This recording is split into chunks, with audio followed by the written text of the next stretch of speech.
Welcome to my channel. Telangana రాష్ట్రంలో ఇందిరమ్మ ఇండ్లకు కేంద్రం బిగ్ షాకింగ్ న్యూస్ చెప్పింది. అదేంటంటే మీరు అడిగినన్ని ఇల్లు అయితే ఇవ్వమని చెప్పేసింది. మరి ఎందుకు ఇవ్వరు, ప్రాబ్లం ఏంటి, పూర్తి వివరాలు తెలుసుకుందాం. ప్లీజ్ అండి, వీడియో చూసిన వాళ్ళు వీడియోని లైక్ చేయండి, ఛానల్ని సబ్స్క్రైబ్ చేసుకోండి.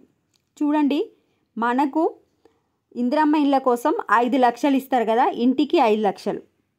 అయితే 5 లక్షలలో పట్టణాలలో ఎవరికైతే ఇండ్లు వచ్చినాయో వాళ్ళకి కేంద్ర ప్రభుత్వం అంటే మోడీ గారు వచ్చేసి 1.50 ఇస్తారు.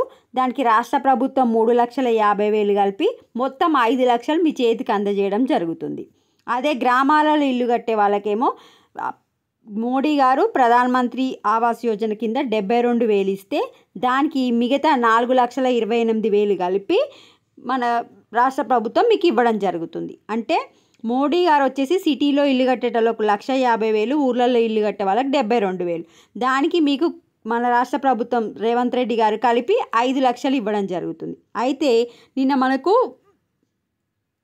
లోక్సభలో జరిగింది కదా, అప్పుడు ఏమడిగారంటే 5 సంవత్సరాలకు గాను 10 లక్షల ఇండ్లు సిటీలో ఇవ్వమని అడిగారు.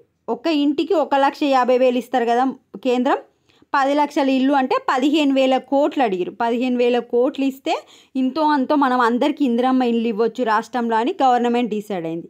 బట్ ఇప్పుడు కేంద్రం ఏం చెప్పింది, మీ దేశంలో మీ హైదరాబాద్ జనాభా 4% ఉన్నందువలన మేము 4 లక్షల ఇండ్లు ఇస్తామని చెప్పింది. 4 లక్షలు అంటే 4 ఇంటూ 1,50,000 అంటే 6,000 కోట్లు ఇస్తారు. జస్ట్ కేంద్రం నుంచి మనకు పట్టణాలలో ఇచ్చే ఇండ్లకు 6,000 కోట్లు ఇస్తున్నది. వీళ్ళు ఏమడిగారు, 15,000 కోట్లు అడిగారు. అంటే అడిగిన దానికంటే 9,000 కోట్లు అయితే తక్కువ ఇవ్వడం జరిగింది. సో దీనివల్ల మన రాష్ట్రంపై ఆర్థిక భారం అనేది ఎక్కువగా పడుతుంది. ఇప్పుడు వీళ్ళు ఇవ్వగలుగుతారా లేదా అనేది చూడాలి. ఇంకా చూడండి, కేంద్రం నుంచి నిధులు బాగా తగ్గనుండడంతో సొంతంగా నిధులు సమీకరించుకోవాల్సిన పరిస్థితి ఎదురవుతుంది. దీంతో కేంద్రంపై మళ్ళీ ఒత్తిడి పెంచి మనసు మార్చాలని భావిస్తుంది. అయితే గ్రామీణ ప్రాంతంలో 2 కోట్ల ఇళ్లను నిర్మించాలని కేంద్రం లక్ష్యంగా పెట్టుకోగా తెలంగాణకు సంవత్సరానికి 1,50,000 ఇండ్లు మంజూరయ్యే అవకాశం ఉంది. ఇది అప్డేట్ అనమాట. సో కేంద్రం నుంచి రావాల్సిన నిధులు అయితే రాష్ట్రానికి రావట్లేదు కనుక ఇందిరమ్మ ఇండ్లు ఇచ్చేలో కొంచెం లేట్ అయ్యే అవకాశం ఉంది.